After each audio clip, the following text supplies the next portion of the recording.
Hi, I'm Bella Camarena. Hello, my name is Henry Garcia, and this is our news pitch. And this is our news pitch.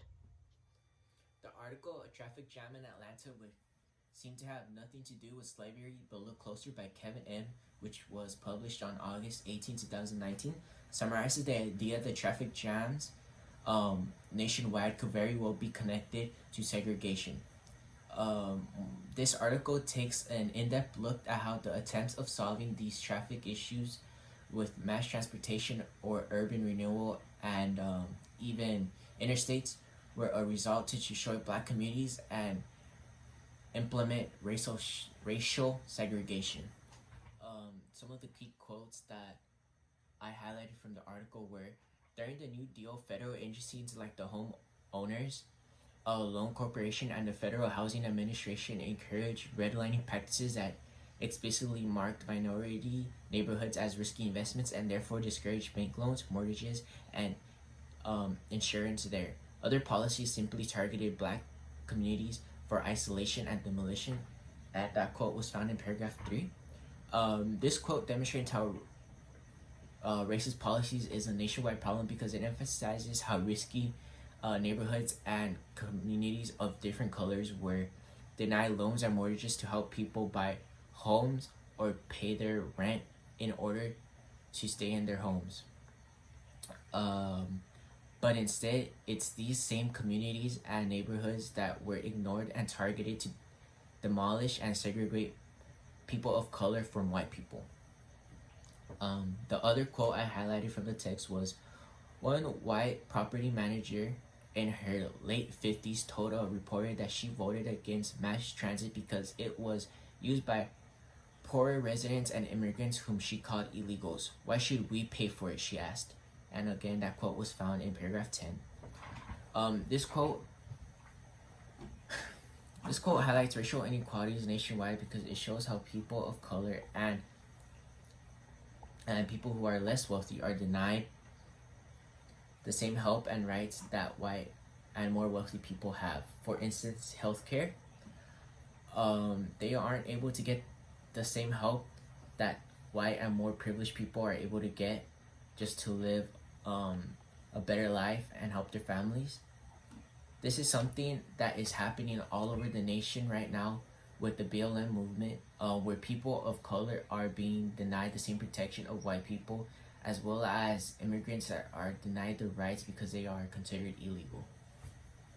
And now we're going to be looking at a community connection. As my partner Henry previously stated that the article, A Traffic Jam in Atlanta, would seem to have nothing to do with slavery, but Look Closer by Kevin M. Cruz. It is about how in Atlanta, Georgia, traffic jams are due to racial segregation. In Atlanta, African Americans and white people are separated, and how in the low-income communities, which is mostly made up of African Americans, there are highways and streets that connect all these communities that are of low income. And I see a big similarity from the article to my community because I live in Glasso Park and it is mostly made up of Hispanics. According to Statistical at Last, it states that Hispanics make up 57.9% of Glasso Park's population. And it is not only my community that is mostly Hispanics, but also surrounding communities like Lincoln Heights. For example, in Statistical at Last, it states that Hispanics make up 69.9% of Lincoln Heights population. So here we have little patches of communities that are made up of mostly Hispanics, and here in Glasso Park we have 4 highways. We have the Golden State 5, the Glendale 2, the 134, and 101. And basically these highways are connected through other communities that are of low income and that are mostly made up of Hispanics. Here's a map of the highways that are in my community. So we have here Boyle Heights, Lincoln Heights, and downtown Los Angeles. And there are, as you can see, 4 freeways right here that connect all these communities to each other. And this relates to the article because Mr. Cruz mentions how in the low-income communities that are mostly made up of African Americans, that there are many highways that connect them, which make traffic jams. just like here there are many traffic jams in our freeways. Racial inequalities. Examples of racial inequalities that appear around my community are when raising rent prices are pushing out people of color from their homes. Over the years, the rent in Atwater has had a dramatic increase, causing mainly people of color to move out of Atwater, and relocate in new areas. With more wealthy people being interested in Atwater, they are buying properties and building new apartments, making the rent and prices increase, resulting in people of color moving out of their homes because of the high demand and interest to live in Atwater, making prices of rent increase. And now for interviews. I interviewed 3 people, Myrna Camarena, Charlie D'Amelio, and Dwayne The Rock Johnson. And before I asked for their perspective on the topic of racial segregation and racial inequalities, I read them and told them about the ideas in the article, A Traffic Jam in Atlanta Would Seem to Have Nothing to Do with Slavery, But Look Closer by Kevin M. Cruz. And they understood it well and knew what it was about. So the first person we interviewed was Myrna Camarena, which is my mom. She is a 47-year-old Hispanic woman and a single mother of 3 children. She graduated from Phoenix University with a bachelor's degree in human science.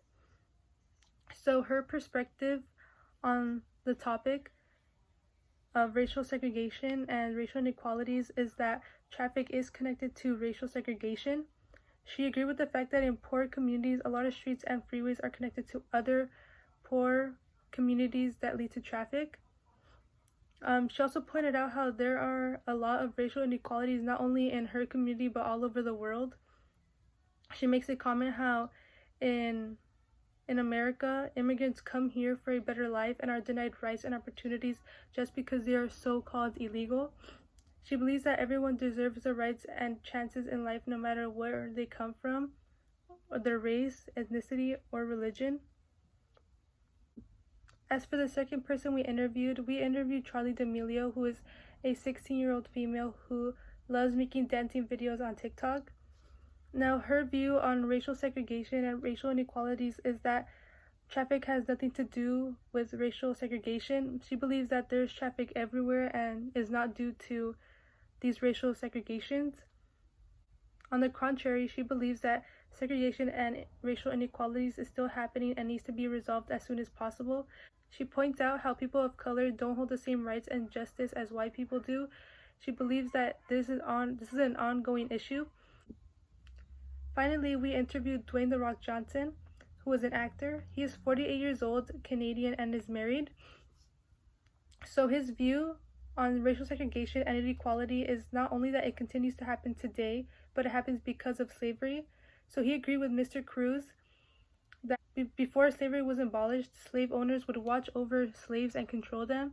And after slavery was declared illegal, white people didn't want nothing to do with African Americans, which is why the segregation happened. And so corporations denied African Americans loans and mortgages to buy new homes, which is why African Americans were kept in so-called ghettos and poor communities while white people were in the suburbs. Also points out how freeways are kept to segregate people. Johnson also makes a comparison between 2 cities and how they differ. So he pointed out how in Los Angeles, California, which is of low and middle class, the population is mostly Hispanics and there are countless freeways throughout the city. There are many traffic throughout the day. But when we look at Beverly Hills, a rich neighborhood where the population is mostly Caucasian, there are few freeways there. In low and middle class communities, there are more freeways there than in rich neighborhoods like Beverly Hills, as he mentioned. Johnson believes that this issue needs to be resolved as well. He believes that communities should be diverse and live in certain places just because of their race, ethnicity, or economic status. Lastly, both me and my partner Henry Garcia believe that racial inequalities and segregation needs to be brought to life. Why should our race, ethnicity, and economic status determine where and how we live? We are all humans at the end of the day and deserve to be treated the same. Many races are looked down upon because of racist ideologies and stereotypes that continue to exist. We need to come together, become more diverse, and help one another because that unites us as people. Of course, there are other issues we need to resolve, but let's start our own communities and cities to unite, empower, and bring equality to the world.